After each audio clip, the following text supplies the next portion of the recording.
Hello, welcome back to lecture 2. As you know, this lecture is all about linear combination.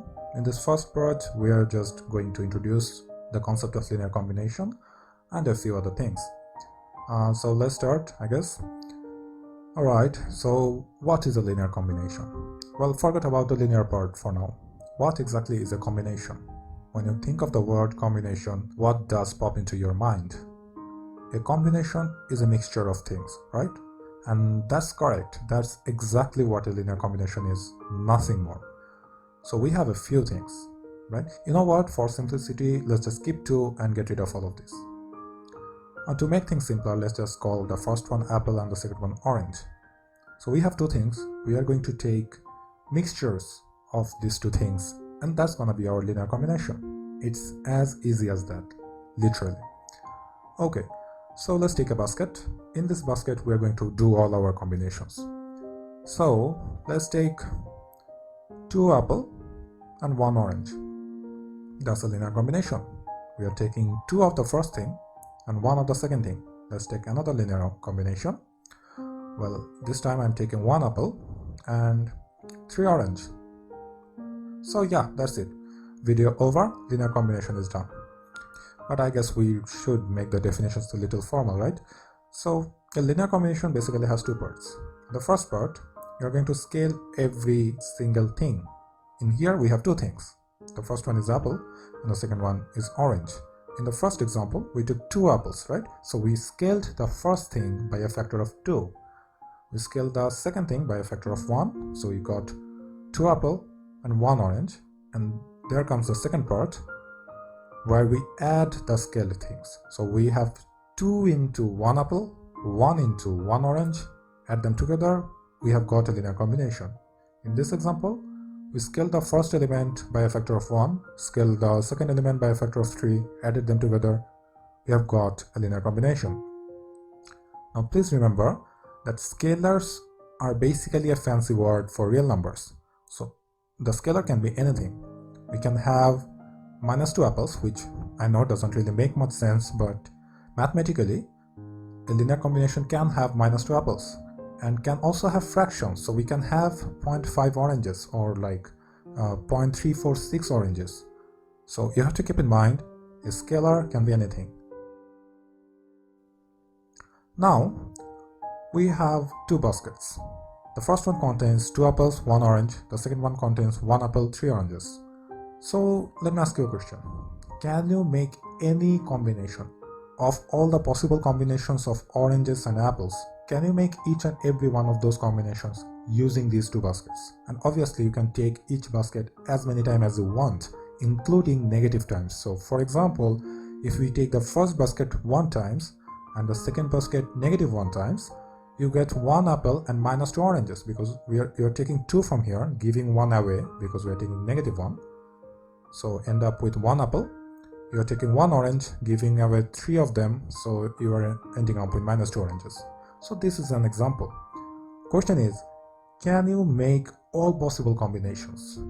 If I ask you, I want 10 apples and 2.5 oranges, can you make that?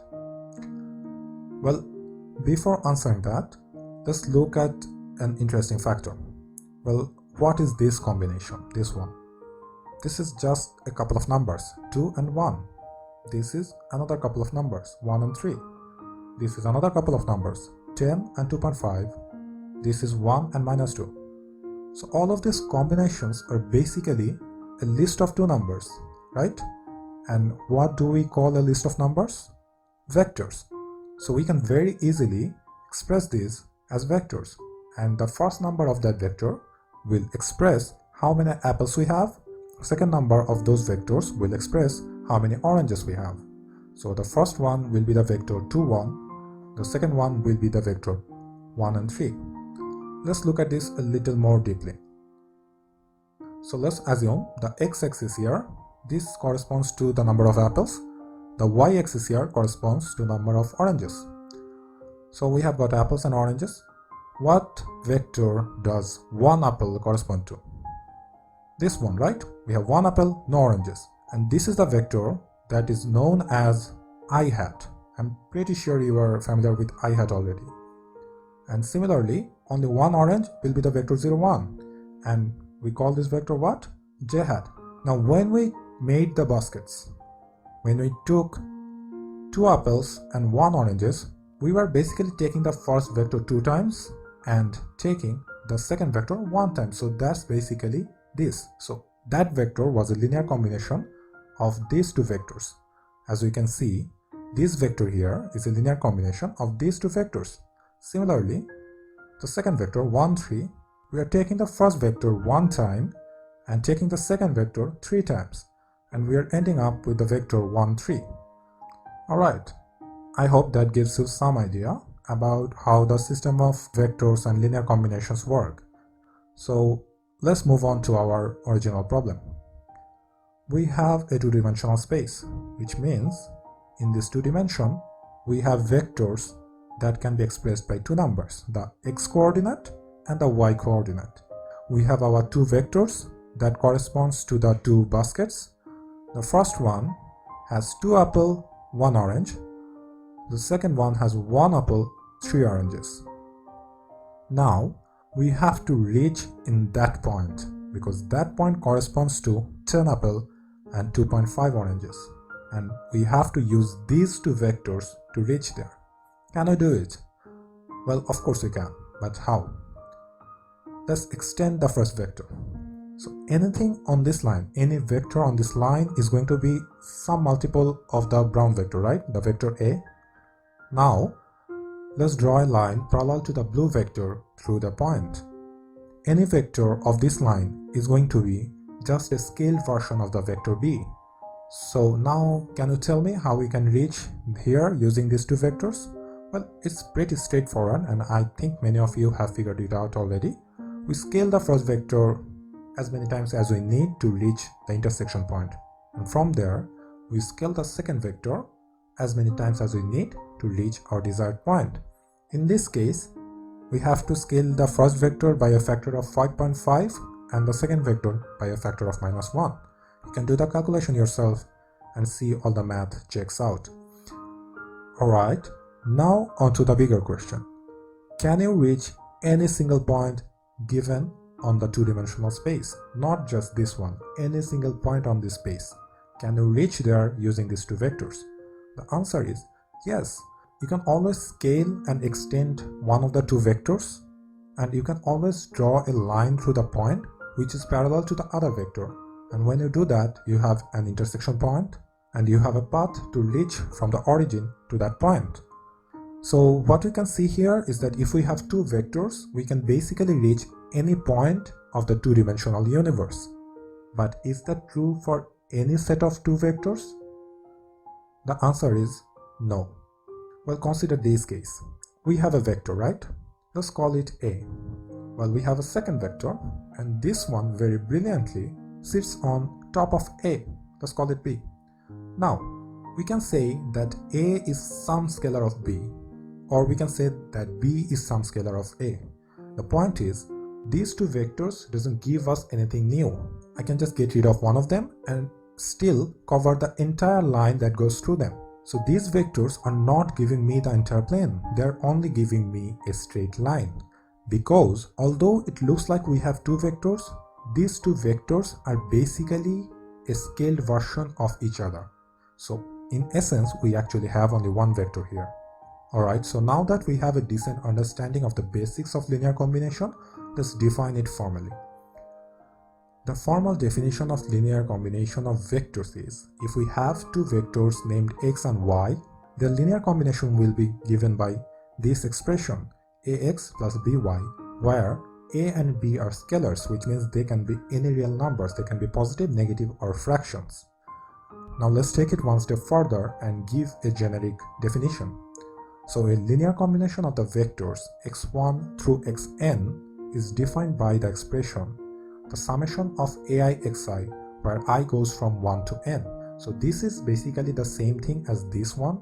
This is just a1 x1 plus a2 x2 plus a3 x3 all the way to an xn, where ai, that is a1, a2, a3, all are real numbers.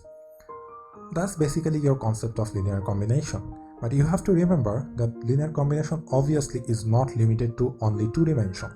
We have had apples and oranges, now let's jam something else in there. Let's bring back mangoes.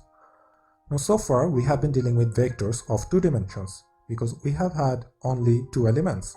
Now that we have a third element, our vectors are going to be three-dimensional, which means the vectors will have three components in them.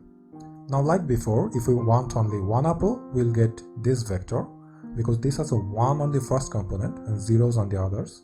If we have only one orange, we'll get this vector, and for one mango, we'll get this vector. Now using these three vectors, can we reach any point in the three-dimensional space? The answer is yes, we can. You can give me any combination of apples, oranges and mangoes. Doesn't matter how bizarre the combination is. I can always use these three vectors here to create this combination, and this is very easy to know what will be the scaling factors, because you see, when we are using the first vector and when we are multiplying it with a scalar, we are only affecting the number of apples because the other two components are 0. So we need 10 apples, just multiply it with 10. And the second vector corresponds to the number of oranges, does not affect the number of apples or mangoes. So we need 15.25 oranges, just multiply with 15.25. We need minus 248 mangoes, just multiply the third vector with minus 248. Add them all together, you have our combination. You see, this is very convenient. That is why these vectors are special. They have special names. We call them I hat, j hat and k hat. Now obviously these three vectors are not the only set of vectors using which you can reach all the points of the three-dimensional universe. Take these three for example. I can recreate this combination using these vectors as well.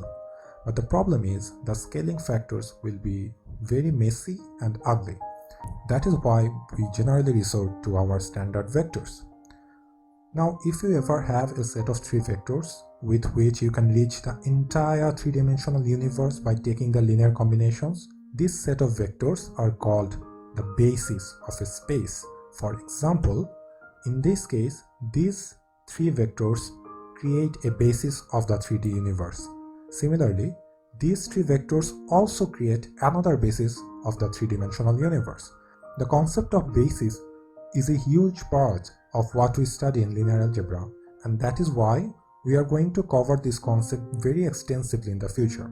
So for now, let's move on and look at the case when we do not have vectors that can reach the entire space. In other words, a set of vectors that are not a basis of the three-dimensional universe. For example, this is one such set. Can you find out what's wrong with these vectors? You can pause the video here and think for a moment.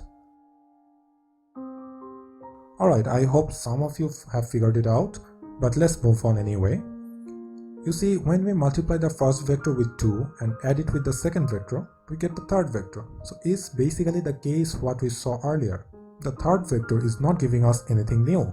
We could just discard it and recreate it using the first two vectors. Let me show you using some cool graphs how these two vectors are giving me two dimensions, but this one being redundant is not giving me anything new.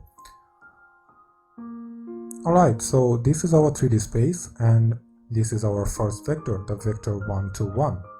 Now our second vector is 2, 0, minus 1, which is fine. For clarity, let me just turn off the excesses. So these are our two vectors so far, right? Now let's draw our third vector and see the problem. This is our third vector. If we want to see the problem, let me draw the plane they are all in. Now as you can see, all these vectors are in the same plane.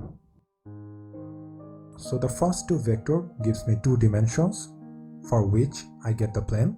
The third vector falls on the same plane, so the third vector is not giving me another dimension. So the problem is when I take another vector which is not in this dimension, so this point right here, this point, I can never reach there using these three vectors. Because it doesn't matter how many linear combinations I take, because all those linear combinations, all those new vectors are all going to fall on the same plane. So these three vectors can never give me any other vector that are not on this plane. In a way, they're all trapped in this two-dimensional space. When something like this happens, we call it linear dependency. In this case, the third vector here is linearly dependent on the first two vectors. And as usual, linear dependency is also a very important concept of linear algebra, and we are going to cover that too in much more details in the future. You know what, we are going to cover everything in the future, so just hang on tight. And that brings us to the end of the lecture. Hope you enjoyed it. We are going to see you soon, and our next topic is going to be basis vectors, more on span and how coordinates work. Thank you and stay safe.